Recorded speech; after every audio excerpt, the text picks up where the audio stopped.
নমস্কার বন্ধুরা, আশা করছি আপনারা সবাই ভালো আছেন। কিসের চা বানাচ্ছি দেখছেন? চা বানানো হয়ে গেছে ফাইনালি। এই এত বড় বাসনে চা বানিয়েছি। আমার একটা চা ছাঁকনিও নিয়ে এসেছিলাম। সুপ্রভাত বন্ধুরা। আজকে একটু ঘুম থেকে দেরি করেই উঠেছি, কারণ কালকে ফিরেছি দেরি করে আর ঠিকঠাক ঘুম হয়নি রাতে। আজকে এখন বাজছে 8:15। রোদ ঝলঝল করছে। কালকে তো অলমোস্ট বৃষ্টিতে ভিজে তারপরে আসতে হয়েছে ঘরে। দেখা যাক আজকে বৃষ্টি হওয়ার চান্সেস আছে কিনা এখনো জানি না, কিন্তু রোদটা দেখে ভালোই লাগছে।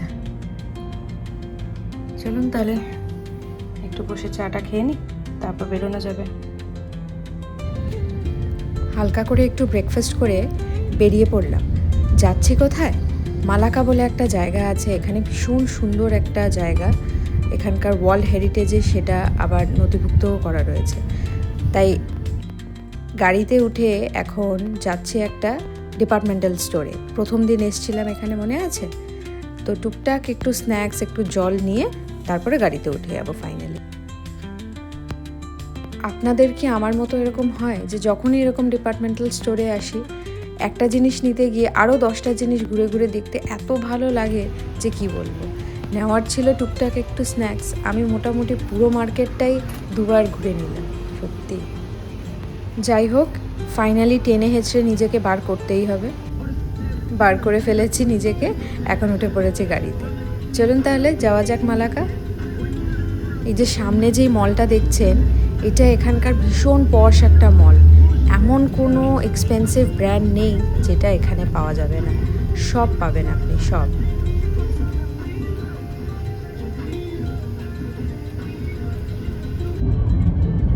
চলে এসেছি মোটামুটি, আর মিনিট 15-20 এখানে দেখাচ্ছে ম্যাপে। ভীষণ সুন্দর লাগছে চারিপাশটা, এত সুন্দর পরিষ্কার পরিচ্ছন্ন, সত্যি দেখে মনটা জুড়িয়ে যায়। এই দেখুন কি লেখা, লিটল ইন্ডিয়া। ঘন্টা দেড়েক মতো সময় লাগলো, পৌঁছে গেছি মালাকা। এটা হচ্ছে মালাকার এন্ট্রি গেটটা। এখান থেকে ভেতরে ঢুকে কিছুটা গিয়ে তারপরে গাড়ি আমাদেরকে নামিয়ে দেবে।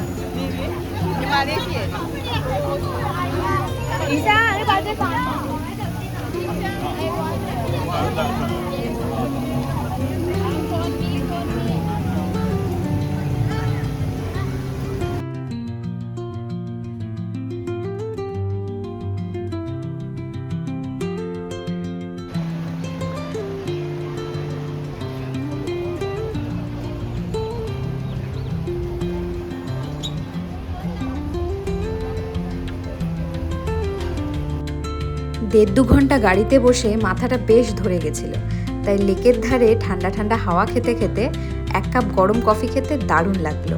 চলুন তাহলে চারিপাশটা একটু ঘুরে হেঁটে দেখে নেওয়া যাক। একটা জিনিস এখানে দেখে বেশ মজার লাগলো, এখানে যে মার্কেটটা আছে সেই মার্কেটটাকে লিটল ইন্ডিয়া বলা হয়। রোদ ঝলঝল করছে, কিন্তু এত সুন্দর হাওয়া দিচ্ছে তাই একদমই গরম লাগছে না। তাও টুপি সানগ্লাস পরে বেরিয়েছি আর অনেকটা সানস্ক্রিন মেখে নিয়েছি। এই দেখুন, এখান থেকে শুরু হচ্ছে সব ইন্ডিয়ান মার্কেট। যেটা প্রথমে দেখলেন ওটা সিটি গোল্ড ছিল, এখানে দশকর্মার দোকান আছে।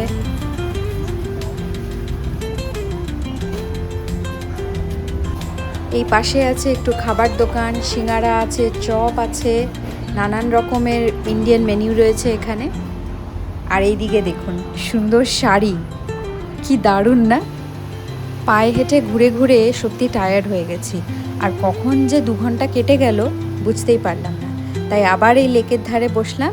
এবার একটু কিছু খাবার খেয়ে তারপরে বেরিয়ে পড়ব। এই যে সামনে বোটগুলো দেখছেন, এরা আপনাকে একটা রাউন্ড মেরে নিয়ে আসবে, খুব সুন্দর লাগছিল। চলুন তাহলে একটু কিছু ঠান্ডা খেয়ে নেওয়া যাক এবার। মালয়েশিয়ার খুব পপুলার একটা সুইট ডিশ আছে যেটাকে বলা হয় চেন্দল। আমি সেটারই খোঁজে এসেছিলাম, তো দেখলাম এখানে পাওয়া যাচ্ছে। এই যে দেখুন, এখানে নানান রকম মেনু দেওয়া রয়েছে, আর এটা হচ্ছে চেন্দল, এটাই অর্ডার করেছি। একটু ওয়েট করছি, ফাইনালি দিয়ে দিয়েছে আমার চেন্দল। চলুন।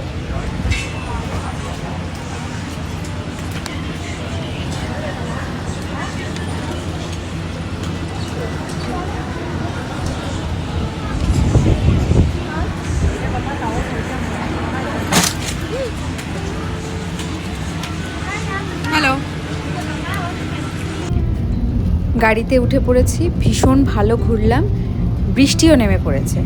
যাক, একদম পারফেক্ট টাইমে গাড়িতে উঠেছি, না হলে ভিজতেই হতো। কিছুটা আসার পরে দেখছি বৃষ্টিটা থেমেছে, কিন্তু রাস্তাটা দেখে এত ভালো লাগছে, চারিদিকটা দেখুন। আর এই দিকটা আমি তাকিয়ে আছি, এইটা হচ্ছে একটা গ্রেভিয়ার্ড, কিন্তু একটু অদ্ভুত টাইপের দেখতে, তাই না?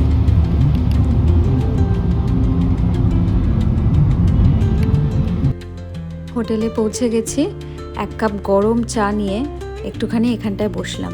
বেশ টায়ার্ড লাগছে, অনেকক্ষণ হাঁটাহাঁটি হয়েছে তো। চলুন কিছুক্ষণ রেস্ট নিয়ে আবার সন্ধেবেলা বেরোব।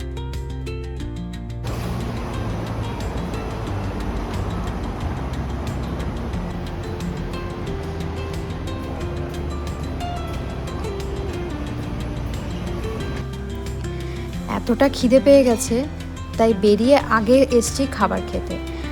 মালয়েশিয়ার খুব ফেমাস একটা খাবারের নাম হচ্ছে নাসি লামাক, যেটা এখানে এসে আমার খাওয়াই হয়নি।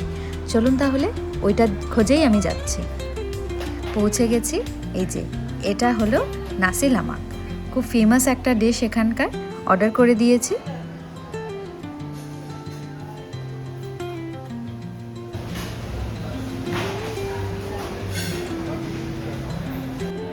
দিয়ে দিয়েছে খাবার। এটা হচ্ছে কোকোনাট মিল্কের ওপরে কারিটা থাকে আর নুডলস। খাওয়া হয়ে গেছে, দারুণ ছিল। এবার চলুন একটা মজার জিনিস দেখাবো। ফাইনালি চলে এসেছি টুইন টাওয়ারের সামনে। এইটার জন্য এতক্ষণ অপেক্ষা করেছিলাম। যাই হোক, এই জায়গাটা দেখুন, এখানে মোটামুটি মানুষ সময় কাটাতে ভীষণ ভালোবাসে।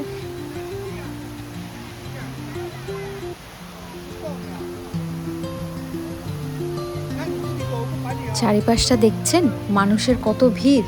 সবাই বসে আছে, নানান রকমভাবে মজা করছে, আড্ডা মারছে, আর সবাই ছবি তুলছে এই টুইন টাওয়ারের সাথে সাথে। আমিও বেশ কিছু ছবি আর ভিডিও করে নিলাম। এখন বাজছে প্রায় রাত 8টা মতো। চলো তাহলে বাড়ির দিকে যাওয়া যাক। বেরিয়ে পড়েছি মল থেকে।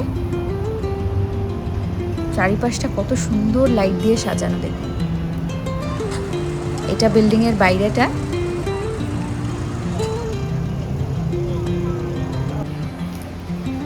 এদিকটা কি সুন্দর সাজিয়েছে দেখুন।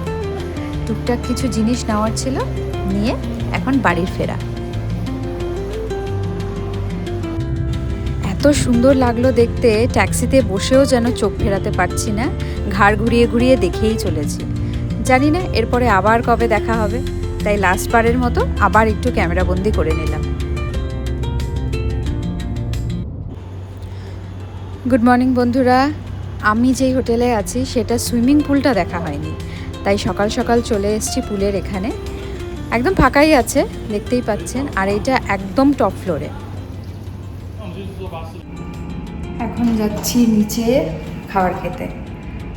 তো টুকটাক যা কেনাকাটা করার ছিল সেগুলো করা হয়ে গেছে। এখন যাব খেতে, খেয়ে এসে তারপর প্যাকিং যা করার করে নেব। খাওয়া দাওয়া কমপ্লিট, এবার ওপরে যাচ্ছি। এবার টুকটাক একটু প্যাকিং বাকি আছে, সেগুলো করে নেব। আর লাস্ট মোমেন্টের জিনিসপত্র সেগুলো কাল সকালে। রিসেপশনে এসছি চাবি দিতে, চেক আউট করবো বলে। আমার ট্যাক্সি চলে এসছে এয়ারপোর্টে যাওয়ার জন্য। চলুন গাড়িতে উঠে পড়েছি, এবার এয়ারপোর্টে যাওয়া যাক।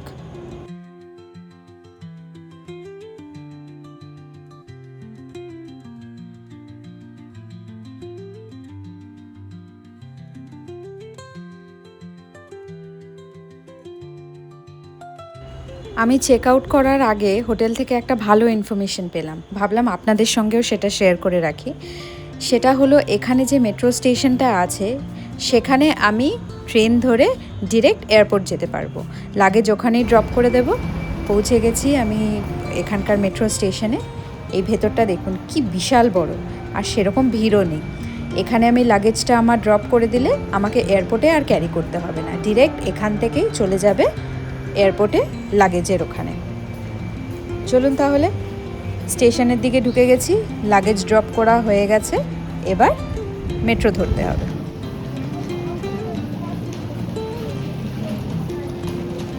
মোটামুটি মিনিট 10 মতো ওয়েট করতে হলো, আর চলে এলো মেট্রো, যেটা যাবে এয়ারপোর্টে। উঠে পড়েছি মেট্রোতে। বেশ কমফোর্টেবল জার্নি, কিন্তু এটা যদি আমি ওখান থেকে না জানতে পারতাম এটা খুবই মিস হয়ে যেত। একটা উইন্ডো সিট নিয়ে নিয়েছি, 45 মিনিট মতো লাগবে বলল। চলুন তাহলে ভিউ এনজয় করতে করতে চলে যাব এয়ারপোর্টে।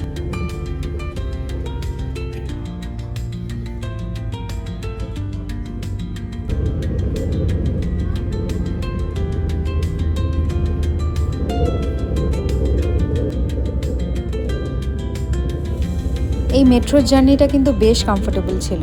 কখন যে বাইরের ভিউ এনজয় করতে করতে এয়ারপোর্ট পৌঁছে গেলাম বুঝতেই পারলাম না। ফাইনালি পৌঁছে গেছি মালয়েশিয়া এয়ারপোর্টে। চলুন তাহলে, লাগেজ তো কিছুই নেই ড্রপ করার মতো, ডিরেক্ট চলে যাব সিকিউরিটি চেক ইনের দিকে।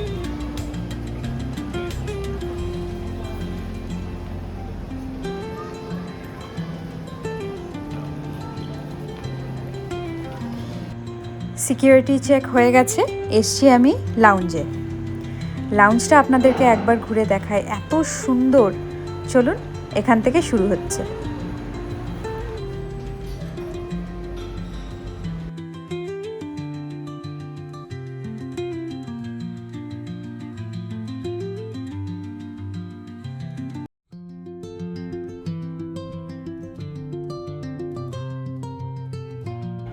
ফেলুদার গল্প পড়তে পড়তে সময়টা বেশ ভালোই কেটে গেল। এবার আমার ফ্লাইট চেক ইনের সময় হয়ে গেছে, দিয়ে দিয়েছে ফ্লাইট গেটে। চলুন তাহলে, আমার এই মালয়েশিয়ার ট্রিপ আপনাদের সঙ্গে শেয়ার করলাম। আপনাদের কেমন লাগলো অবশ্যই জানাবেন। ভালো লাগলে চ্যানেলটি লাইক করে সাবস্ক্রাইব করে দিতে পারেন, আর আমার প্রিভিয়াস ভিডিওগুলো একবার চোখ বুলিয়ে নিতে পারেন। আজ আসি তাহলে, ভালো থাকবেন, সুস্থ থাকবেন, দেখা হবে পরের একটি ব্লগে।